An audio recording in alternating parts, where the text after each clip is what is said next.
be a great time for me to eat some crow right here from what I said a couple of weeks ago about Vivek, because I mean, the Rolling Stone quoted me as gushing over him. I was like, oh, did I really gush? And I went back and watched it. Kinda. I kind of did. It was awful. I was like, Republicans eating crow knock me over with a feather.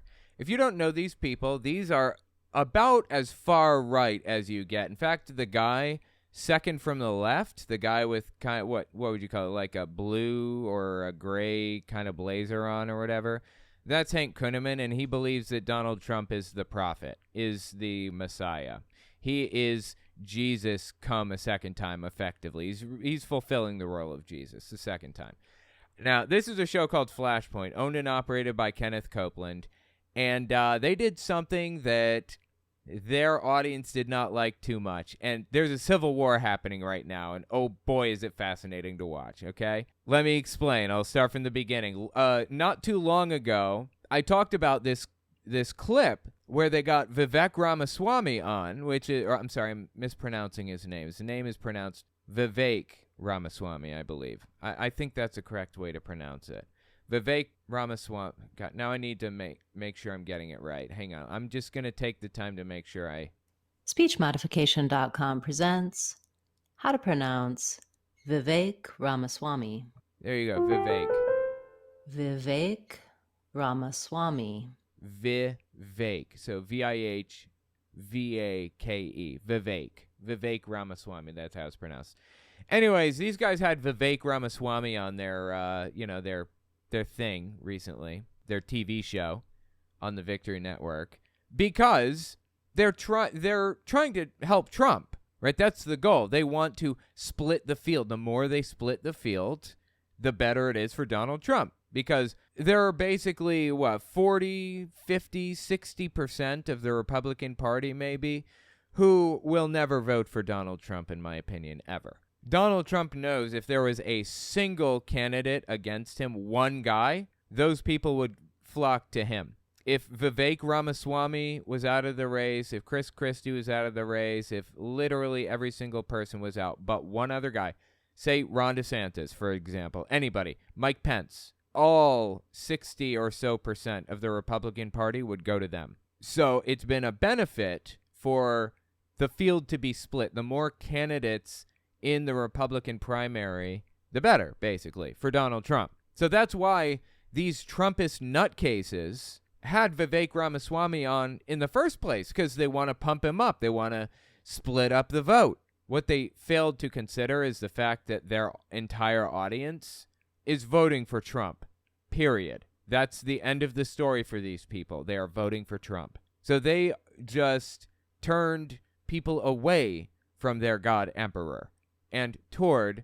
some other dude by doing that. Also, Vivek Ramaswamy is a Hindu, and the people that watch this and the people on this show that run it, they don't like anybody that isn't a Christian, Christian, evangelical, and white. If you're black and you are parroting their white supremacist talking points, they'll put up with you. And that's best case scenario. Worst case scenario, as I said, some of these guys literally believe Trump to be the Messiah.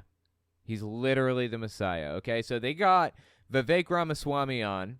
It wasn't even that, a couple weeks ago or something. And oh boy, are they paying for it now. So this guy on the right, Rick Green, he owns a nonprofit. He's extremely influential. And to my knowledge, he's been in some very influential talks with Donald Trump in the room. So Trump has spoken to some of these people on screen, at least. Hank Kunneman was in the room for one of these conversations. I think Gene Bailey may have been in the room for one of these conversations. And Lance Wallnau, he's a regular on here. He's been in the room.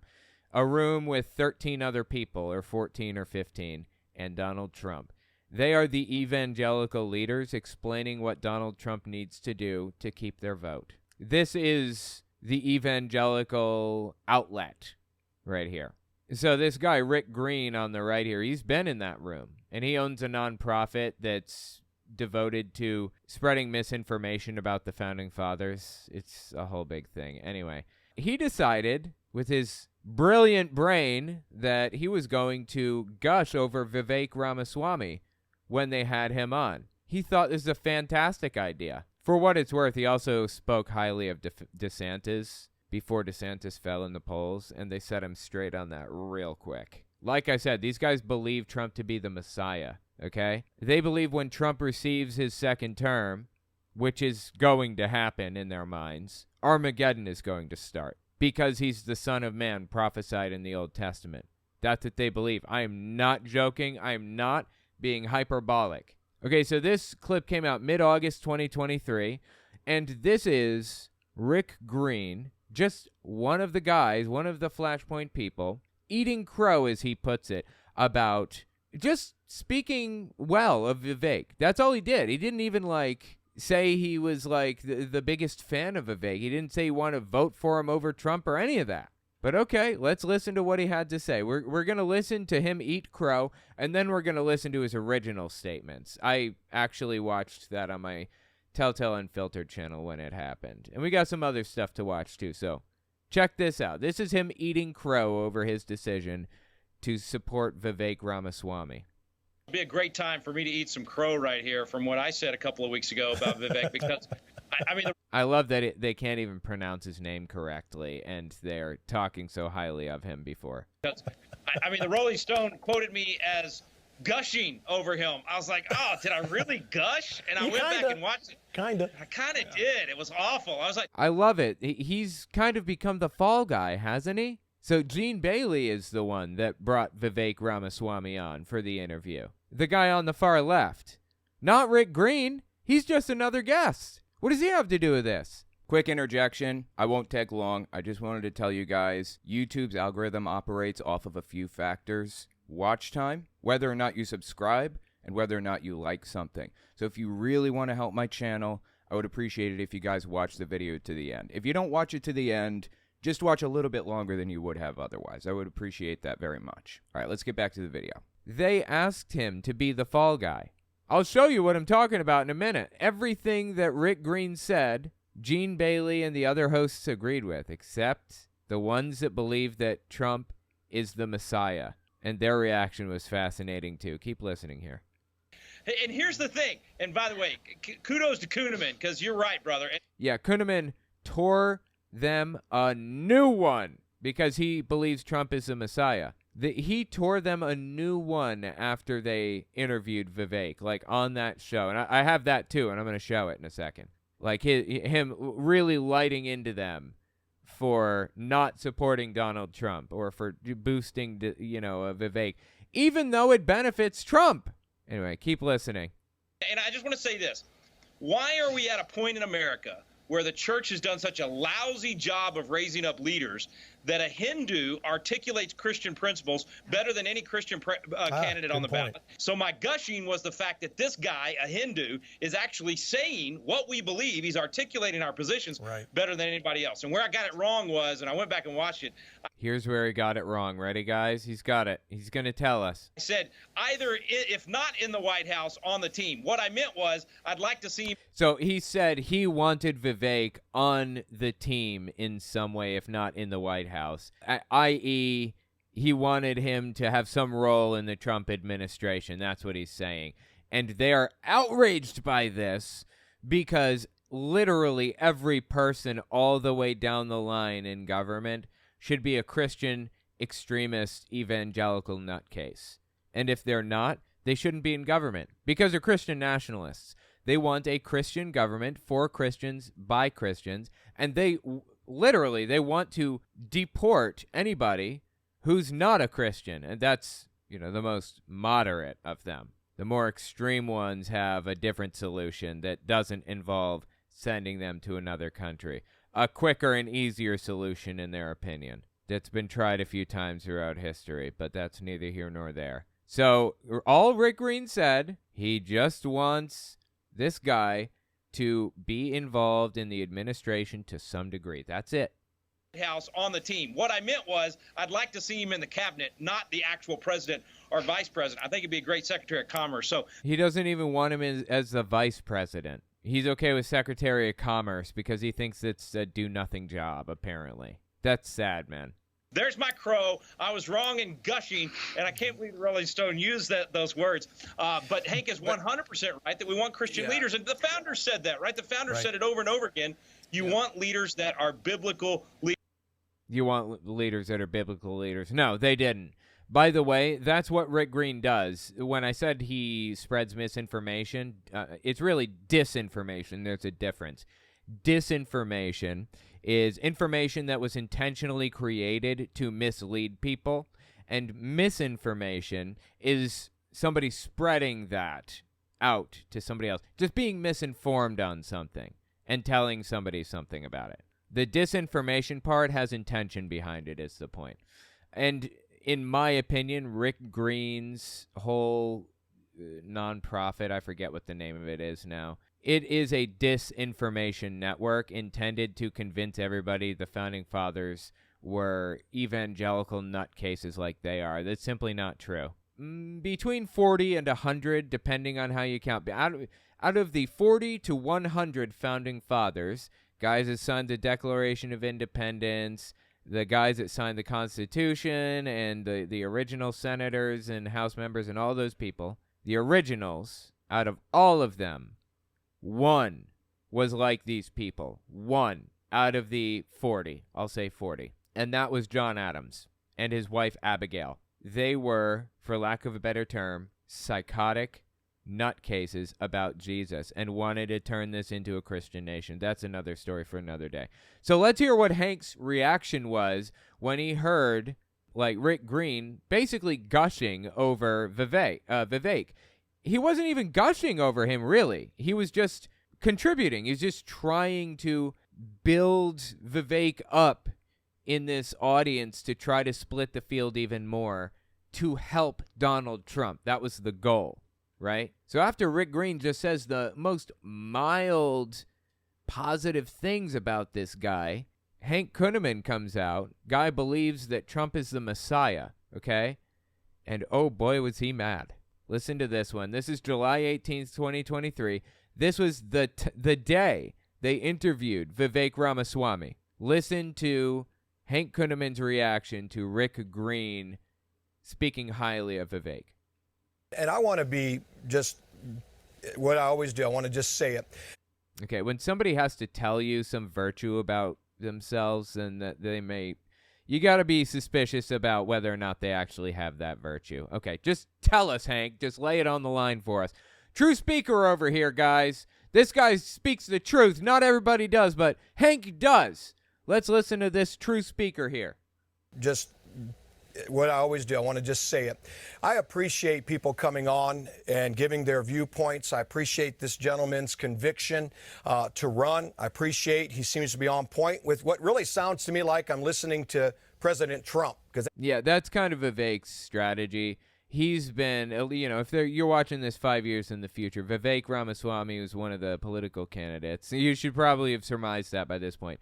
And his whole goal was to pretend to be Donald Trump, a younger version of Donald Trump. And he even said, I would go further than Donald Trump has gone. I would abolish the Department of Education instead of appointing Betsy DeVos to head it. That's actually one of the things. I would abolish the Department of Education. It's truly psychotic stuff, what Vivek said. Anyway, yeah, he does sound just like Donald Trump. That's his plan. He's just trying to raise his public image and awareness. That's it. Better book deal, place in the cabinet, maybe vice president. That's what he's shooting for here.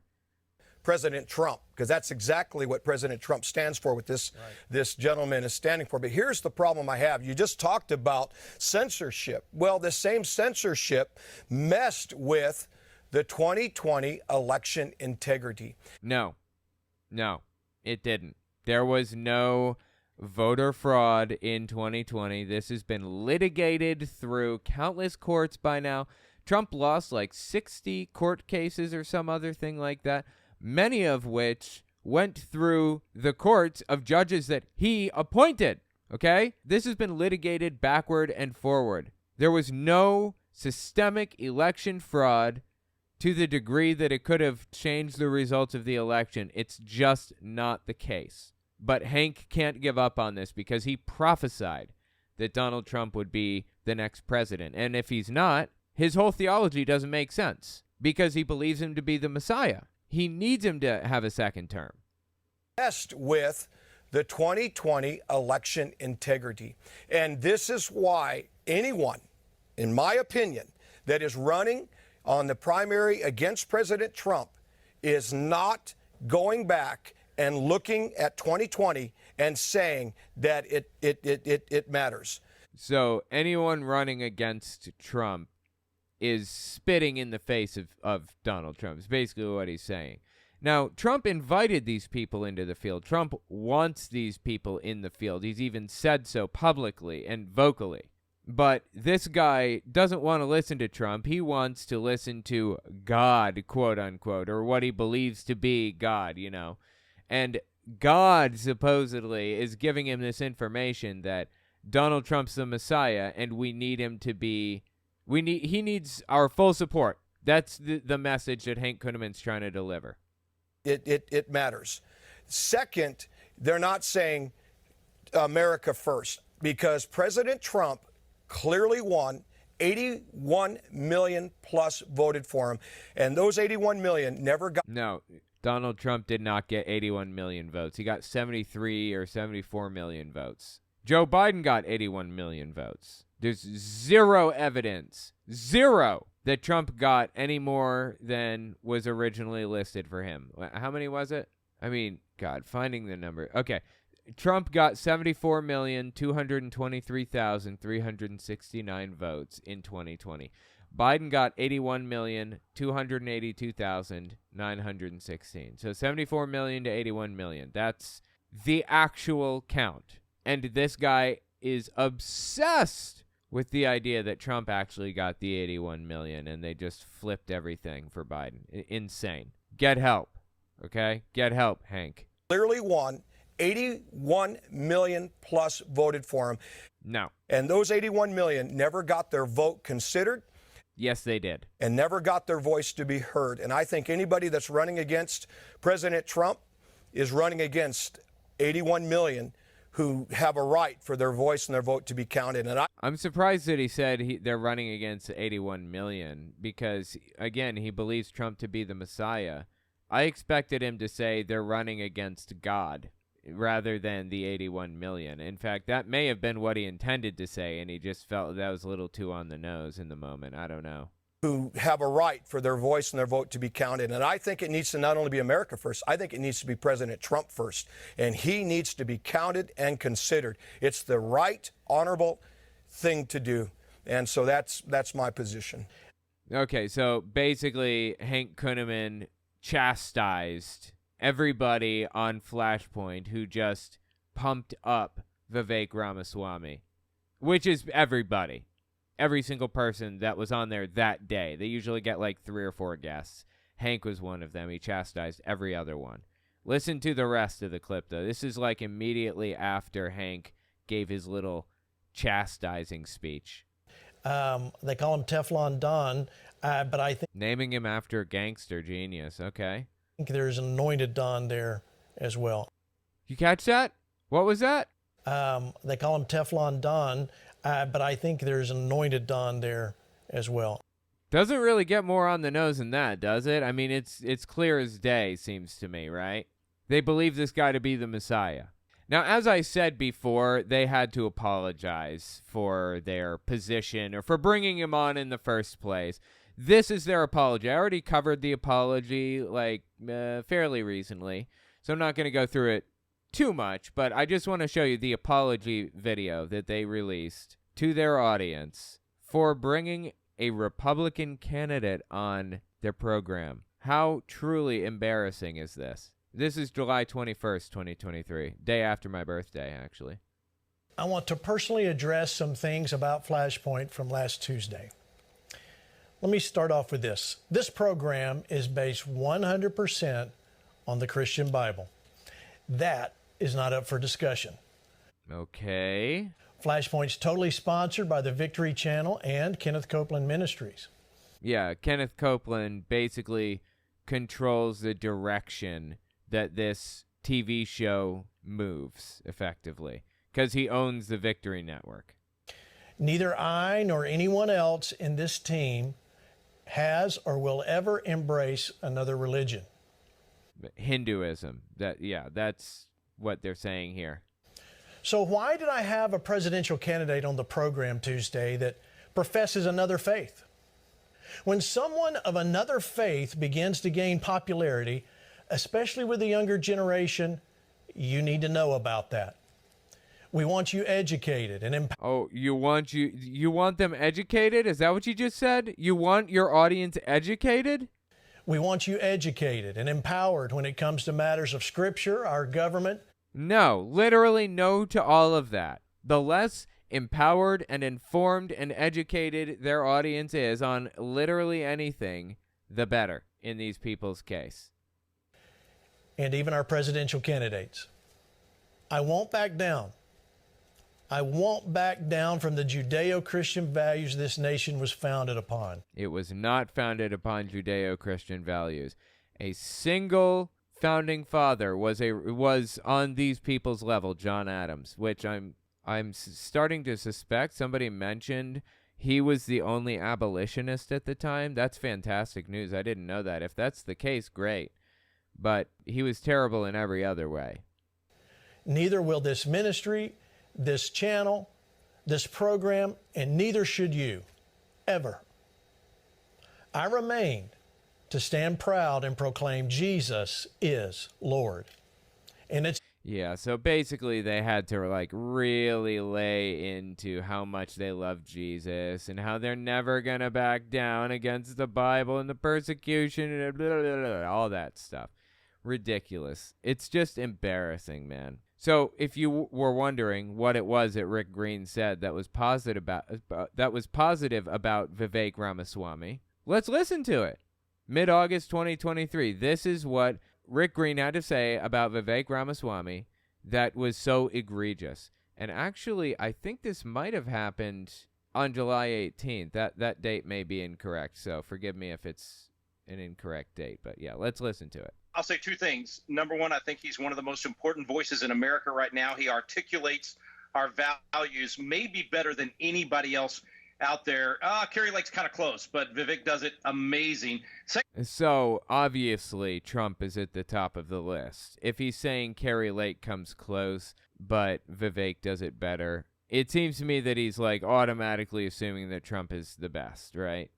Secondly, I'll say this, Gene, over the last 2 or 3 weeks, almost every conversation I've had about the presidential race, his name comes up before even DeSantis or anybody else. I get asked about him by almost everybody. They want to know what I think about him. You know, is he with us? Does he have our values? Is he the real deal? I've had the chance to meet him a couple of times at CNP, blown away by his presentations there. And I'm just so thankful for him. And what you were talking about at the beginning with the religious differences, obvious, but the religious similarities and the passion for freedom of religion and a recognition that there is a God. Remember what we've always said. Okay, so yeah, Vivek Ramaswamy, I covered this in a recent video. I'm not going to cover it again. Just go back a little bit if you want to see the interview. But Vivek Ramaswamy basically said that he believes in a creator God that created all of us and blah, blah, blah. In reality, that's completely false. He's Hindu. And he's raising his children to be Hindu also. He believes in like millions and millions and millions of gods once you like really get down to it. Like tons and tons of gods. There is no one creator God that he believes in and no other. It's just ridiculous, man. But here's the reason Rick Green is like even promoting him in the first place. He correctly recognized the fact that Trump is toxic to the Republican Party. He is a failure. He is going to make the Republican Party fail. Trump is, which I am just eating up. I'm loving every second of it. So Trump's going to make the Republican Party fail, and he's like 80, right? So Trump is going to, retire soon or die soon. I mean, who knows what's going to happen to Trump, but he's not going to be in politics for much longer. This is probably his last run, right? So Rick Green is trying to prep the audience to embrace other extremist nutcases that are not Donald Trump. That's what it seems like to me, because he knows Joe Biden is going to win a second term if, it's Biden v. Trump again or whatever. He knows that's what's going to happen. That's just my take on it. We've always said the difference in the American system is that freedom comes from God and is exercised with respect for his authority. And Vivek. Okay, that's interesting. I know I'm stopping every 3 seconds, but it's interesting that he says that. Listen again. Always said the difference in the American system is that freedom comes from God. So the difference in the American system from all other systems is that our freedom comes from God rather than government or a king or anybody else, whatever. The Declaration of Independence said specifically our rights were God-given, but if you just look at the context behind that, you'll understand that what they meant when they said that is that government doesn't have a right to take those rights away. They have no place to take those rights from us. We have a right to freedom of speech that comes from outside government. Government doesn't grant it to us. We have it. And when they take it from us, they're infringing upon it. It wasn't about being a Jesus freak or whatever. You know how I know that it wasn't about loving Jesus till the cows come home? Because the Constitution doesn't have a single mention of God. And the same people who signed the Declaration of Independence contributed in some way to the Constitution. James Madison takes credit for having written the Constitution, but it was apparently like a team of people under James Madison that were constructing it. 13 articles, one for each colony, and then we added amendments like the Bill of Rights and all that other good stuff, right? So when Rick Green says this, he's completely intentionally, in my opinion, misunderstanding what actually happened and what the intent was and everything. System is that freedom comes from God and is exercised with respect for his authority. And Vivek shares that conviction with us. So I think it's Vivek. He's a very important voice, and I would love to see him, if not in the White House, certainly in the administration, and a major player for helping us restore America. Wow. That sounds like an endorsement if I've ever heard one, right? Fascinating. Like I said, Rick Green recognizes correctly that Trump is as toxic as it gets. And if Trump is on the ticket, he's almost certainly going to lose because half the Republican Party doesn't want anything to do with him. That's just my take. I don't know. Let me know what you think about this in the comments. I'm actually kind of fascinated by the fact that, they had a pastor on this episode that decided to step in and tear him a new one. A pastor that believes that Trump really is the Messiah. It's just fascinating. The whole thing blows me away, man. Let me know what you think in the comments.